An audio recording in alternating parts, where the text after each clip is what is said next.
Alright guys, today we're going to be installing the Diode Dynamic 42-inch combination light bar, all white. I'm going to put it on my Nismo rack. Already opened this up and already started troubleshooting some of the issues I found. So the Nismo gap on the rack in the front, meant for the light bar, is 42 inches. So I thought 42-inch light bar.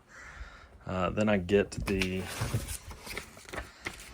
specs, and maybe these were available online on Diode Dynamic, but when I get the specs of the brackets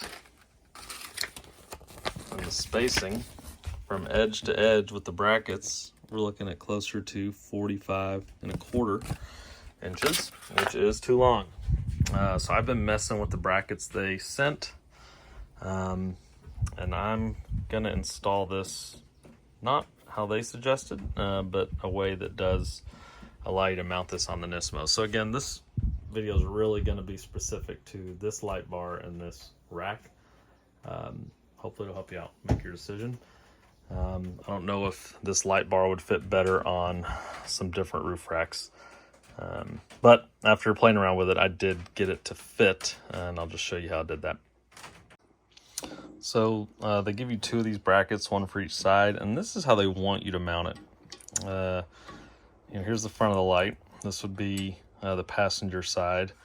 You can see the cord coming down here, the power cable that will run down your windshield, or however you want to mount it. But this left bracket, this passenger side bracket, is supposed to have a screw here and a screw here, and then there's some play here to be able to angle your light depending on how you need it. This allows the foot of the bracket to go outward, so that's where that extra few inches is coming from. So I'm guessing it's 42 inches from the edge of the lamp to the other edge of the lamp, plus this gap, plus this end bracket here, this bracket, that's where we're getting that extra few inches, and this will not fit on the front of that Nismo opening. So after playing around with it, I've been able to get it to attach to the front crossbar of the Nismo.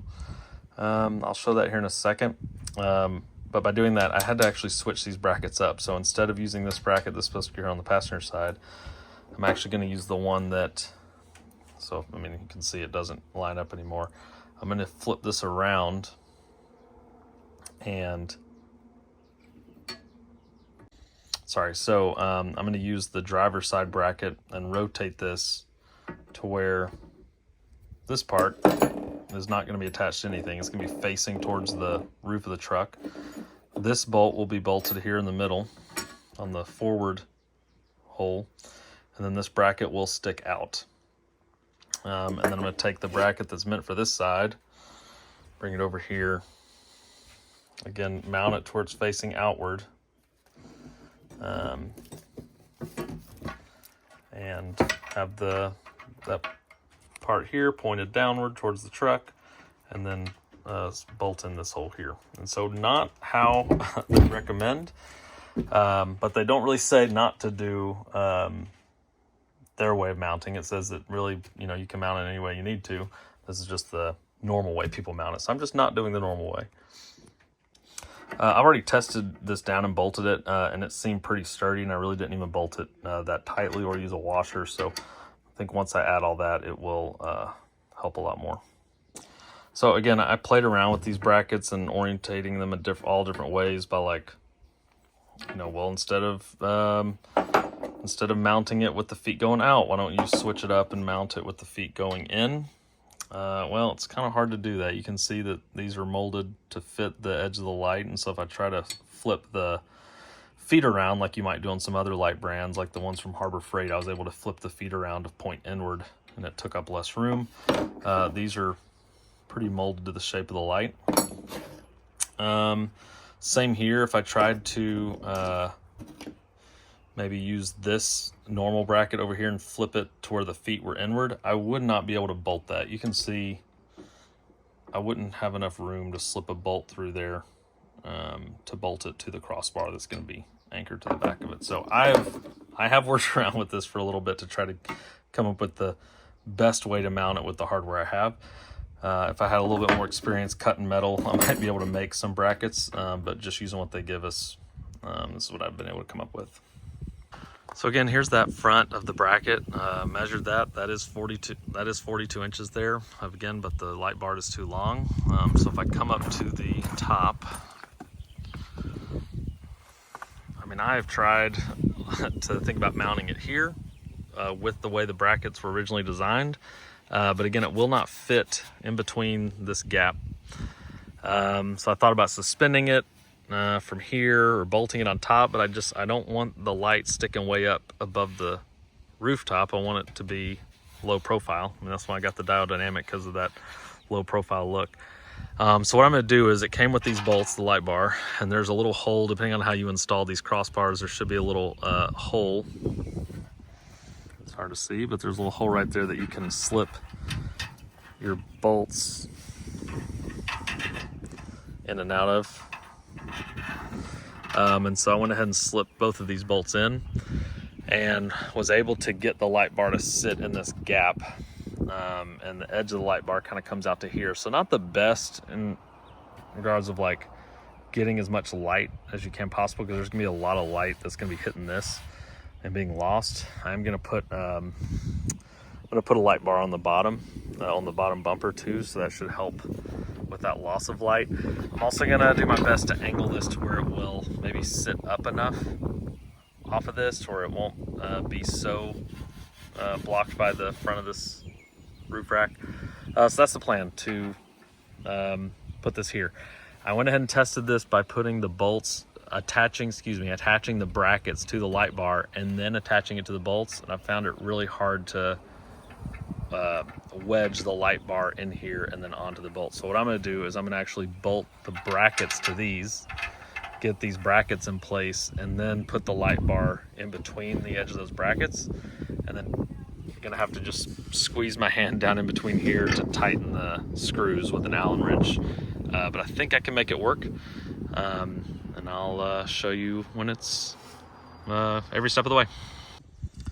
Okay, so just using the hardware they gave me, so I'm going to put this bolt here with the washer they gave. Then I'm going to take this bracket, so again it's pointed outward. This right here is going to get bolted into the light, and nothing's going to happen to this. It's just going to be pointed down towards the roof, and there's still enough clearance. It's not touching, you can see I'm still going down and it's not touching the roof, so plenty of room there. So I'm going to put that washer on, slip this here, and then put another, they've given us a lock washer and then a nut to put on that bolt. And so again, I'm going to bolt this kind of loosely, so I can still move it left to right.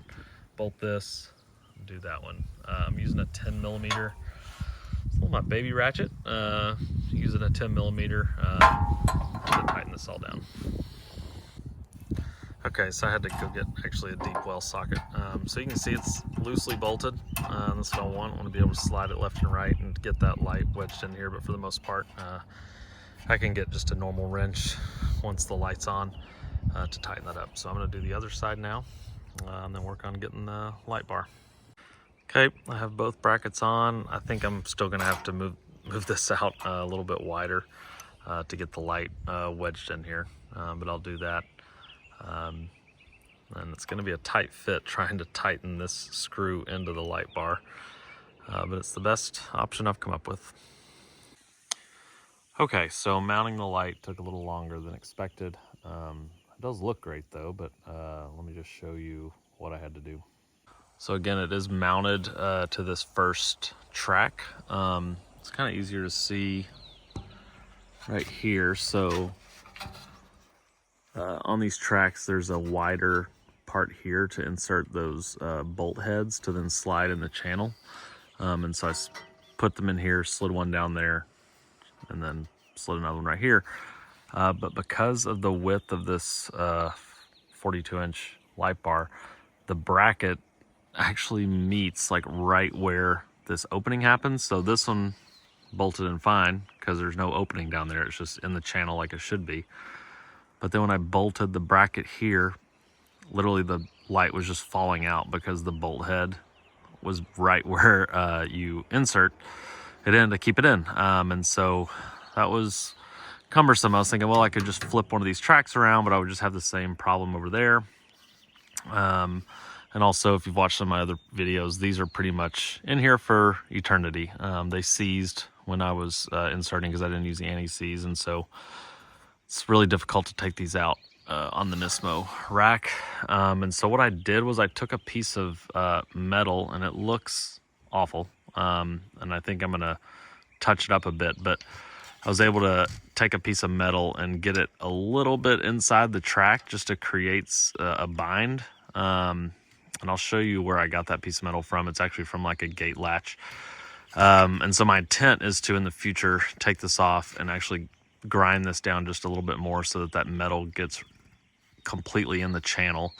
But I've been tugging and pulling on this, and it is secure.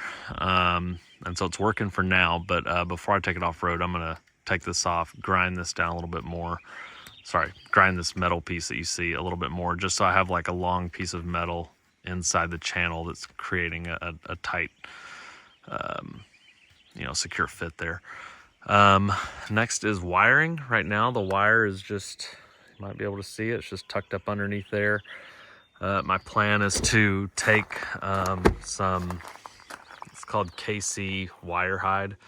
And so I'm just gonna run that piece of rubber down the side of the windshield, from the light bar to the base of the windshield here, and then run it in the hood and connect it to the trigger 4. So if you've seen other videos, I'm not hardwiring this through the firewall into switches. I'm just plugging it into my trigger 4, where I've got the wireless remote inside. And so it is getting kind of late here in Oregon, and I will do that tomorrow, and I'll post a video.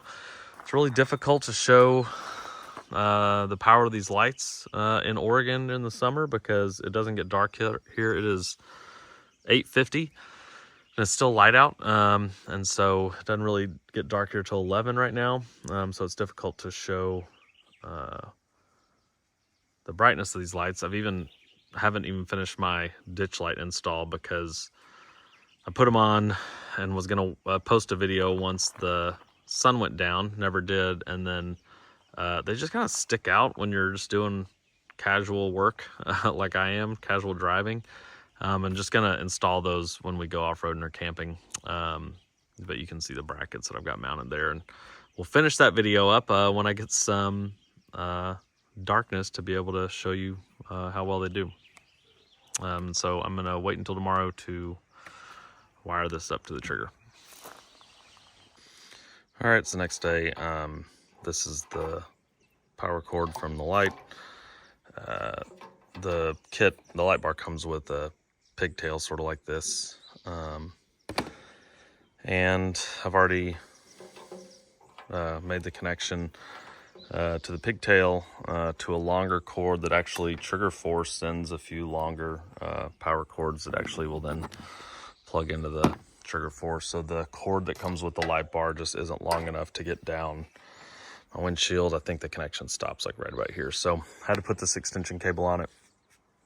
I will connect it here, and I'm just going to zip tie it along this crossbar along the bottom of it, or maybe even zip tie it along this crossbar, and just hide it, and so then only have what I need down here. And then I will hide the cable using this KC universal wire hider.